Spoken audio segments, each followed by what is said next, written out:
Erev Tov Rabotai, we are continuing with our Mishna Yomi, Masechet Ketubot. We are up to Perek Gimel Mishnah Bet. Today's Mishnayot should be Leilu Nishmat Neria ben Svetlana Ranbai V'Eliyahu ben Burcha Yisrael ben Chana bat Miriam Menuchatam began Eden Amen and Avdei ben Chaim lechaim v'derefua shelema Daniel Shalom ben Rosa b'tok Shachorei Israel. Having mentioned a number of situations in which the violator must pay the 50 shekel fine, the Mishnah lists cases in which he is exempt. Velu shenem knas, and these narot do not have a right to the fine. Haba ala gioret v'aleshvuya v'aleshivcha shenivdu v'shenitgairu v'shenishtacheru itzerot al benot shalosh shenim yom echad. If one cohabited with a nara who is a convert, a ransomed captive, or a freed Canaanite maidservant who had been ransomed, converted, or freed over the age of 3 years and 1 day, he does not have to pay the fine because it is assumed that she is not a virgin. The next Tana disagrees regarding a captive. Rabbi Yehuda Omer, Rabbi Yehuda says, Shvuya shenivdet arei b'kedushatah af al pi shegdola. A captured woman who was ransomed is presumed to have stayed in her state of purity, meaning she was not violated by her captors. Therefore, even if she was an adult when in captivity, we can assume that she is still a virgin. Unlike the previous Tana, Rabbi Yehuda holds that we do not suspect that a captured woman was violated by her captors. Rabbi Yehuda also disagrees with Mishnah chapter 4, Mishnah 1, which stated that if a man marries a woman who had been captured and was freed when she was older than 3, her ketubah is only 1 maneh, the amount due a non-virgin, because it is assumed that she lost her virginity when in captivity. According to Rabbi Yehuda, she receives a virgin's ketubah of 200 zuz. And the Rav does tell us, Ven rachak Rabbi Yehuda, the halakha does not follow the opinion of Rabbi Yehuda. The Mishnah resumes its list. Habal bito al bat beno al bat ishto al bat bena al bat pita. If one cohabited with a nara who is either his daughter, the Mishnah must be referring to a case in which the fine, if there is one, would be paid to the nara herself and not her father. If the fine would be payable to the father, the violator would obviously be exempt from paying because he is the girl's father, and it is meaningless for him to pay himself. For example, she was married and divorced during Erusin, so she is still a virgin before she was violated, in which case the fine is payable to her. So if one cohabited with a nara who is either his daughter, his daughter's daughter, his son's daughter, his wife's daughter, his wife's son's daughter, or his wife's daughter's daughter. Now the first 3 cases, his daughter, daughter's daughter, and son's daughter, involved the violator's daughter or son from a woman who was not his wife. The next 3 cases, his wife's daughter, his wife's son's daughter, his wife's daughter's daughter, involves his wife's daughter or son from either himself or from a different man.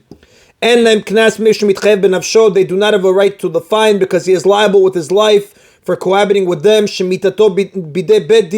meaning he is subject to execution by the court. One who cohabits with any of the relatives mentioned here, daughter, granddaughter, etc., is liable to the death penalty. They are unlike the relatives listed in the previous Mishnah, with whom cohabitation is punishable by karet and not by the death penalty.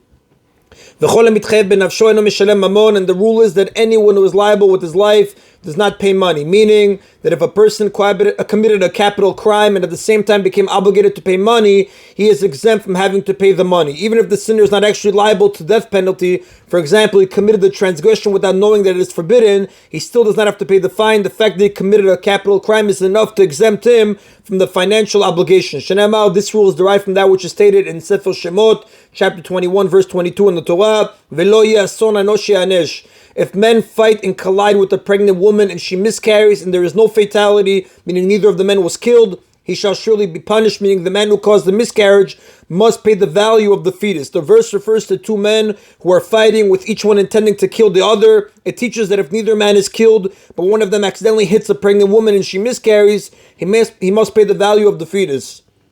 Now the verse implies that if there was a fatality, meaning that the man who caused the miscarriage also killed the other man, he does not have to pay for the lost fetus. Since he committed the capital crime of murder, he is exempt from the monetary payment. The same rule applies in the cases listed above. Since the violator committed a capital crime by cohabiting with his relatives, he is exempt from having to pay the 50 shekel fine. And that is the end of Mishnah Bet. The Torah states in Sefer Dvarim, chapter 22, verses 28 and 29, that one who violates a virgin nara who was not ever betrothed must pay 50 shekalim to her father. The Mishnah states a dispute about a virgin nara who was betrothed before she was violated.